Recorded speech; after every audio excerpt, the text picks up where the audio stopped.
Test 1, Section 1. You will hear a new student, Tom, talking to a student representative called Rachel about university clubs. You now have 30 seconds to read questions 1 to 4.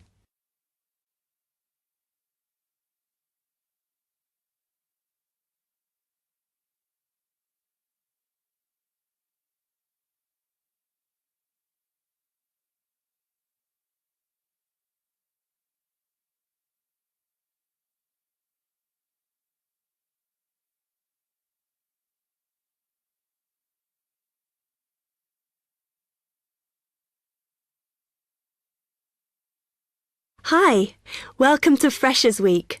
I'm Rachel. Can I help you? Oh, hi. Yes, I was hoping to find out about some clubs I could join. Well, all the club stands are here in this hall. What were you interested in? Not sure. I wanted to do something where I could meet people. Well, take this leaflet with details of all the clubs and see what you think. Oh. It'll probably depend on what day you're free. Like on Mondays, there's the film club. Then on Tuesdays, you've got the climbing club. That's really good. I'm in that. Then on Wednesdays, you've got chess, if you want something a bit more intellectual. But you should look through carefully because all the clubs run extra activities as well as their normal meetings. Oh, yes, I see. So it looks like the film club has discussions after the films. I'd quite like to go to those. Then climbing. Goodness. It says here that the university has its own climbing wall. That's impressive.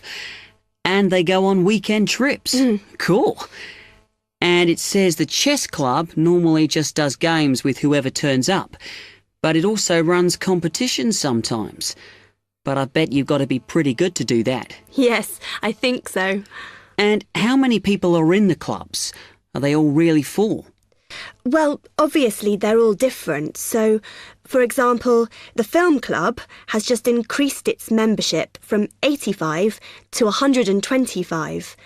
But I think they're hoping to extend it to 150. The climbing club's quite small, 40 people. And the chess club is fairly healthy at 55. Right. OK. So who do I see if I want to join these clubs? Well, if you go round the stands and speak to the people there, for the film club, that's the events organiser. For climbing, you'll need the club secretary.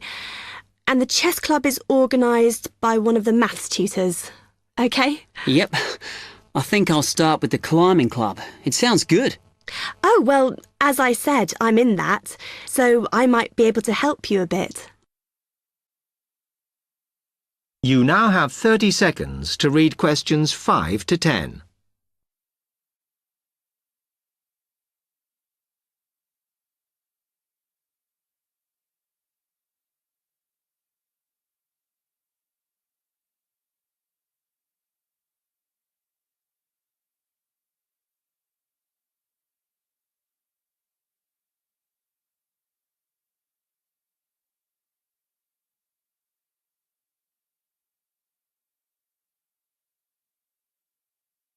OK.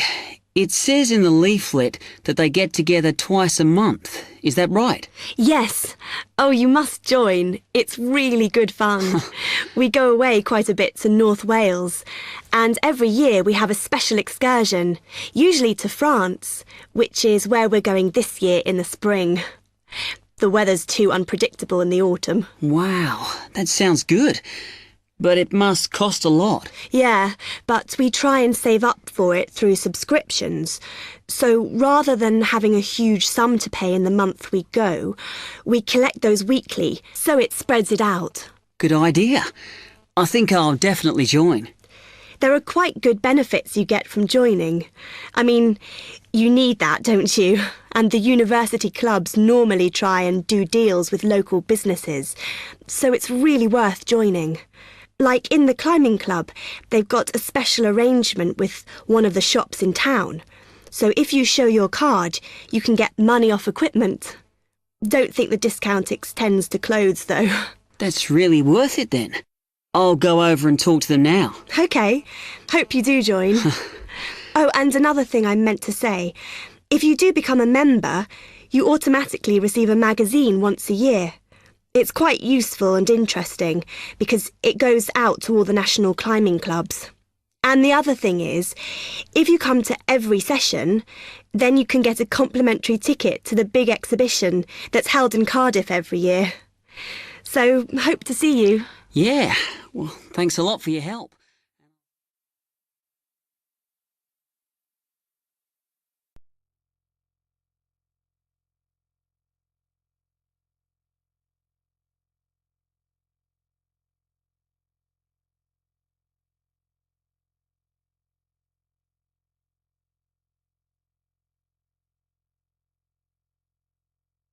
Test 1, Section 2. You will hear an accommodation officer telling students about different halls of residence. You now have 30 seconds to read questions 11 to 15.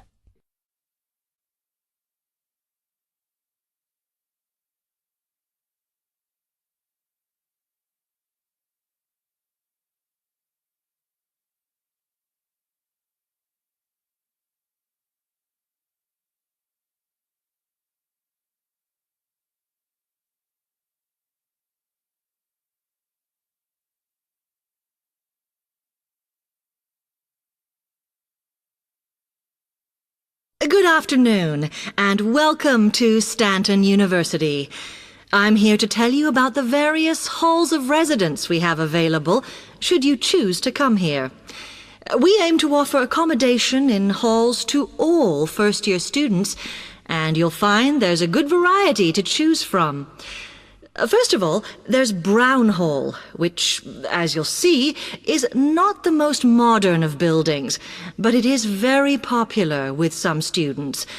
It's got a good sense of community, some nice refurbished kitchens, and unlike the other halls, it has recently had a gym built in its basement. Another option is Blake Residence, which is built like a large house, and so everybody cooks and eats together. It has its own sectioned-off bit of private garden and is even more peaceful because this is an all-girls residence. Although, of course, boys are allowed to visit the hall and, I understand, frequently take part in cooking dinner. The largest hall we have is Queen's Building, and this has been upgraded recently. The original parking area has been built on so that the hall now has a large common room, and each bedroom now has its own shower room, which many students regard as a real bonus. A further option is the Parkway Flats, which won an award for design in its day.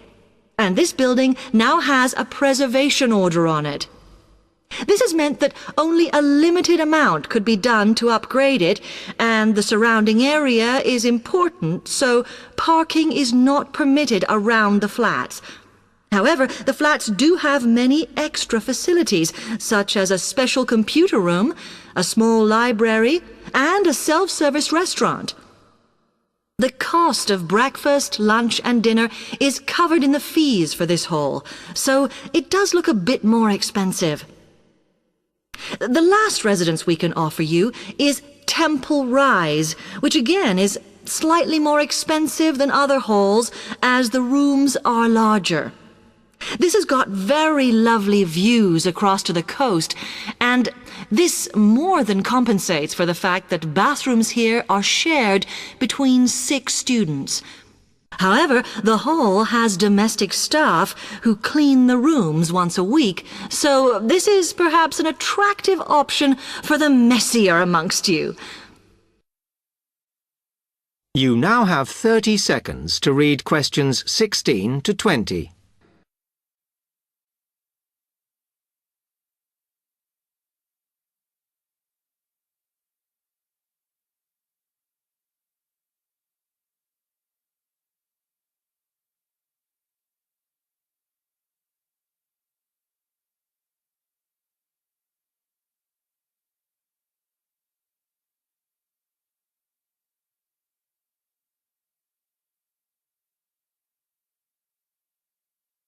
Now, if I can just show on this wall map here where they all are, you might like to go and have a look round. If you come into the main university entrance, at the first junction, you'll find that Brown Hall is on the corner opposite the theatre. So you're nice and near the station here, though I think it can get a bit noisy with traffic. The same applies to Blake Residence, which is directly facing the junction to the university entrance. These halls are often used by medical students and such like, as they're out all day, so don't notice the noise. Anyway, if you then walk along Campus Road towards the main circle, you'll see the library on the corner, and Queen's Building is just past that as you head north. You will find that it is quieter here, and you may get fewer visitors. By the way, the circle is quite a feature of the campus, as it's set into the hills and has a brand new sports center in the middle. It's worth going to look around it. Now, the Parkway Flats are on the opposite corner to the library, facing the circle, as you head towards the main buildings. The main buildings are only about a 5-minute walk from here, and places in these halls go quickly, so my advice is to reserve your place as soon as possible. Then Temple Rise is inside the circle, next to the sports center, but further from the main university buildings. Now, if you'd like to go off and physically look...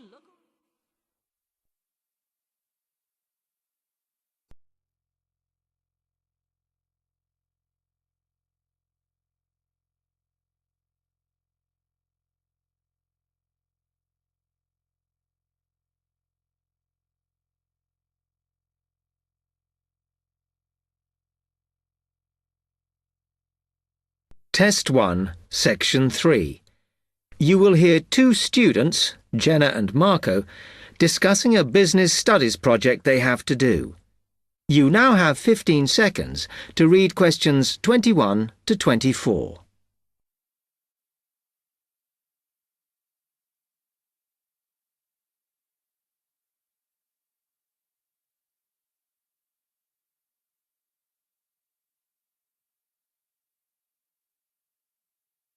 Come on, Marco.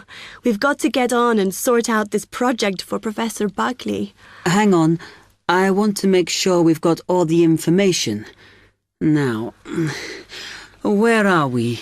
Well, today we need to sort out exactly what we're going to do and how we're going to divide the work up. Okay. How long have we got, by the way? The end of term is April 6th. And he said to hand it in on week 8, so that's March 25th at the latest, because the beginning of that week is the 21st, so not long. Right. Have you got the notes there? Yes. He wants us to do a fairly small-scale study, like the last one, on whether or not businesses were offering more benefits to staff. And we've now got to look at the rise in older workers. It should be fairly straightforward. Yeah, as long as we keep it small. Who's marking it? I don't know. Sometimes he gets the PhD students to mark it for him. Oh, actually, it just says here, a senior lecturer. I suppose it's too much for Professor Barclay to do them all. Yeah. Anyway, how are we going to go about this? Well, we have to decide how big we want it to be and who... Yeah, but I think we must sort out a timetable for the project. Otherwise, nothing will get done. Okay. Do you want to do that? All right. I'll do it as soon as we finish here. You now have 15 seconds to read questions 25 to 27.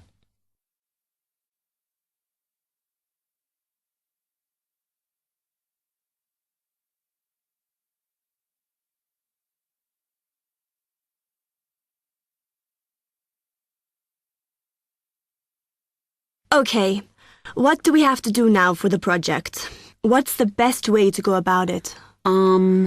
Well, Professor Carter suggested we set up a focus group to get some in-depth interviews, but I think that'll take a lot of time. Yeah, I agree. If we did a focus group, we'd have to spend time deciding who to include in it, and it's not necessary to do one anyway. Oh, fine. And if you agree, I think we should get in touch with the businesses on the list Professor Carter gave us and ask them if they're prepared to participate. Sounds good. Then we can go there, give them questionnaires, and collect them later. Exactly. Okay. Then do we need to book one of those study rooms in the library so we can work together to input the data? Perhaps not, as I guess just one of us could just sort it out actually. Yes, that would be easier. A lot of what we're doing is qualitative, so it'll be writing up rather than statistics. No software for that, I'm afraid. And I think it would look better if we had actual shots of some of the staff, because we're citing appearance as a factor in employability, aren't we? Yeah, okay. I'll factor that all in when I sort everything out tonight. You now have 30 seconds to read questions 28 to 30.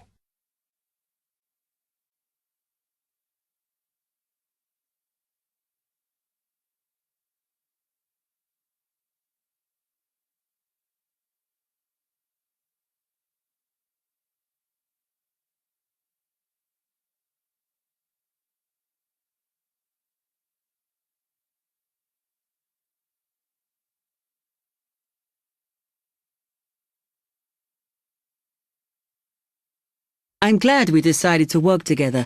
I think it's going to work out well. Yes, well, given that we had to work in pairs on this project, I think we were right to choose each other. We complement each other academically, as we're each good at what the other isn't. In fact, we should have tried working together before. Yes. Now, how shall we split the work? I'll do the analysis, shall I? Oh, okay. It's just that it might be faster, because I'm used to doing it. Although your English is better than mine. I need more practice at reading, really. Okay, I'll do the presentation then, if that's okay with you. Yeah, sure. I don't mind speaking in public, but I hate preparing all the notes for them. The thing is, the tutor said one person should do the whole presentation, and he said he expects me to do it because I haven't done one yet. No, that's fine. Now, let's see.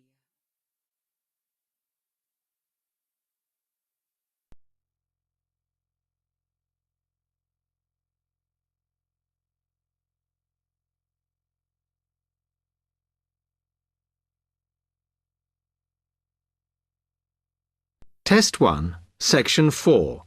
You will hear a media studies tutor giving a lecture about news sources. You now have 30 seconds to read questions 31 to 35.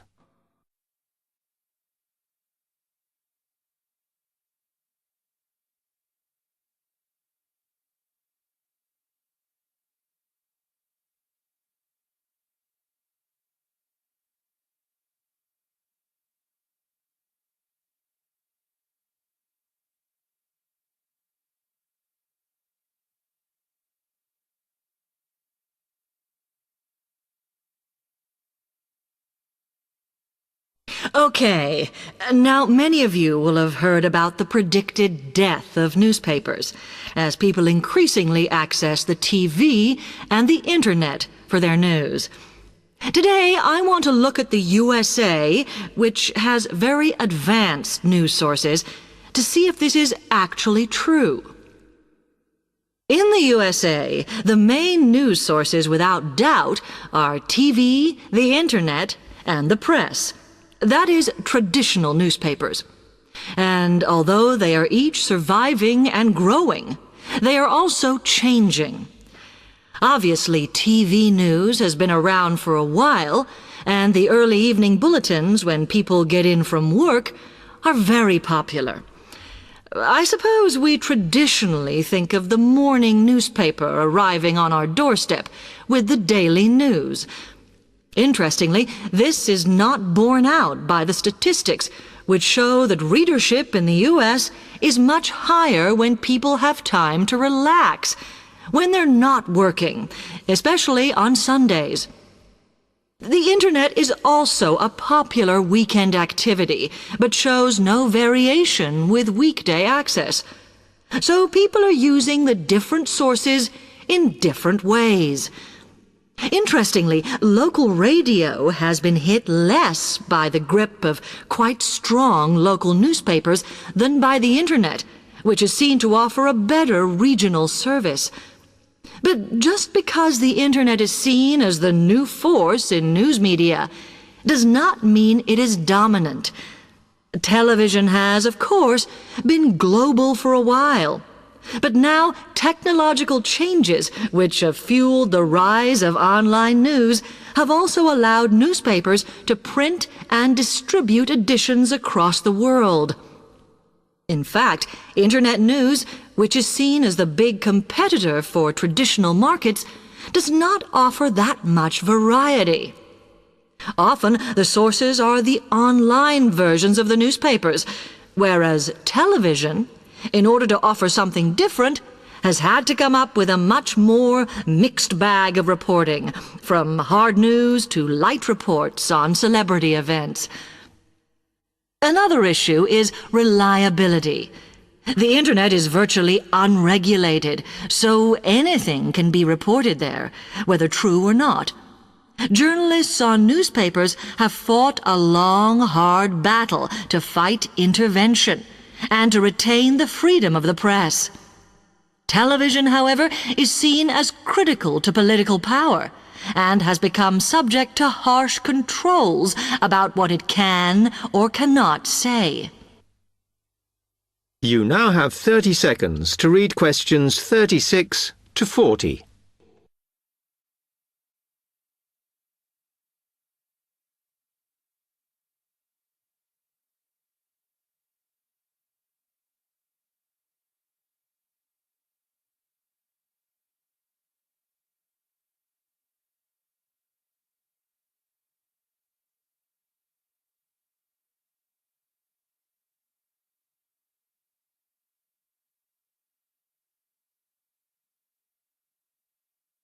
Now, one very critical factor in keeping newspapers alive and well in the USA has been their approach to advertising. Obviously, newspapers are heavily dependent on advertising revenue, and they have become more and more imaginative in what they offer, in order to make sure that advertisers use them and not other news sources. This has meant that, contrary to popular belief, newspapers now have a significantly higher profit margin than the rest of American industry. So, how have they managed to raise advertising revenue in this way? Well, they have put a lot of effort into developing and maintaining a very strong association with the retail trade. And they've come up with a winner. A critical tool in their sales plan has been suggesting that the adverts they run can have vouchers.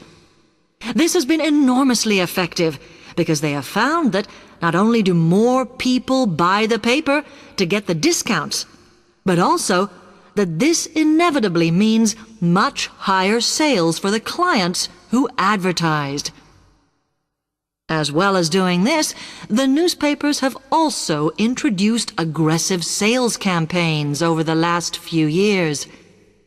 This has resulted in a significant and continuing rise in the number of advertisers prepared to pay the extra for full-page ads. So, what I would like to move on to